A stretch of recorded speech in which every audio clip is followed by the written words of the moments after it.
Mario, pakitanong bro ulit bro. Tingnan natin kung paano sagutin.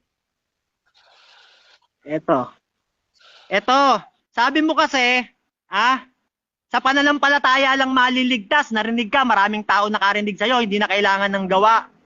Tanong ko sa'yo, wala bang mababasa sa Biblia na pag gumawa ka ng mabuti, pag gumawa ng mabuti ang isang tao, ay bibigyan siya ng buhay na walang hanggan? May mababasa ba? Meron o wala? Sagot, Meron o wala? categorical. 10 seconds. 10 seconds, proceed. Okay. Ito bro, sinabi ko sa iyo.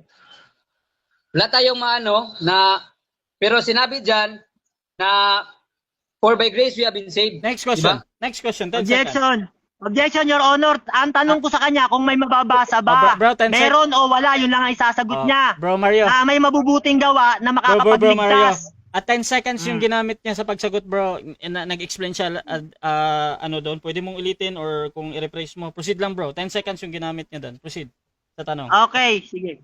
Salamat. Okay, re-repress ko Kasi hindi mo naintindihan eh. Sa Biblia ba merong mababasa na ang gawang mabuti nakakapagligtas? Meron o wala? Meron o wala? Wala bro, wala. Wala. Okay. Okay, salamat sa sagot mo. May babasahin ako, merong sinabi rito. Sa Roma 2:7, ganito ang sabi. Sa mga patuloy na gumagawa ng mga mabubuting bagay, na naghahangad ng papuri at karangalan, at ng hindi pagkasira, bibigyan niya ng buhay na walang hanggan. Sabi diyan, yung gumagawa raw ng mabuti, bibigyan ng buhay na walang hanggan. Tanong ko sa'yo, sino nagsasabi sa inyo ng totoo? Si Apostol Pablo o ikaw? Nasabi mo walang gumagawa ng walang mabuting nakakapagligtas. Kay Pablo, may maliligtas pala sa mabuti. Sino nagsasabi sa inyo ng totoo? Okay, 10 seconds yung sagot. Proceed. Wrong context ka bro, wrong context ka. Next question. Yan, uulitin ko, no? Sabi rito, yung gumagawa daw ng mabubuti, bibigyan ng buhay na walang hanggan. Sabi mo naman, walang mababasa, pero ako may nabasa. Tanong ko sa'yo, sino nagsasabi sa inyo ng totoo? Si Apostol Pablo na may mababasa? O ikaw na walang mababasa na nakakapagligtas ang mabubuting gawa? Pablo, ikaw. Moderator. Wrong context. Wrong interpretation. Objection, Your Honor, pasagutin nyo. Okay, so yung Objection, Your Honor, pasagutin nyo. Okay, so yung nakuha ko yung objection, yung isang objection, wrong context daw or interpretation, yung isa naman pasagutin.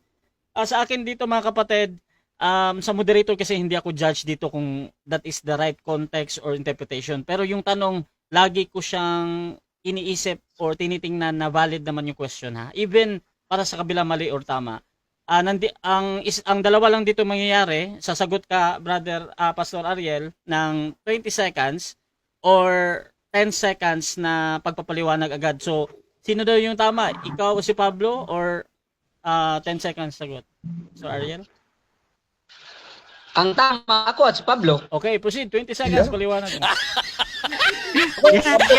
Okay, Paliwanag pa, bro. Mario.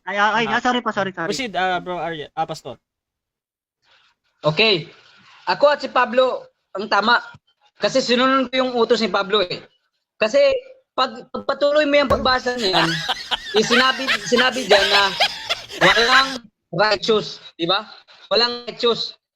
Kaya nga dumating si Kristo dito sa libutan para iligtas tayong mga hindi Next righteous. question, 20 seconds. Ngayon, ang layo ng sagot mo, hindi yan ang tanong ko sa'yo, righteous, hindi yan patungkol dyan. Ngayon, ito tanong ko sa'yo, ulitin ko. Tanong ko sa'yo, ganito, yan bang sinabi ni Apostol Pablo dyan, na ang gawang mabuti nakakapagligtas? Tama ba yan o mali si Apostol Pablo? Okay, tama o mali? 10 seconds, moderator. Proceed, 10 seconds. Sinabi dyan ni Apostol Pablo, tapos na yan yung pag-accept mo kay Jesus Christ, tapos ka na naligtas yan. Next question, 10 seconds. Okay, ito tanong ko sa yung bago kasi di mo masagot eh.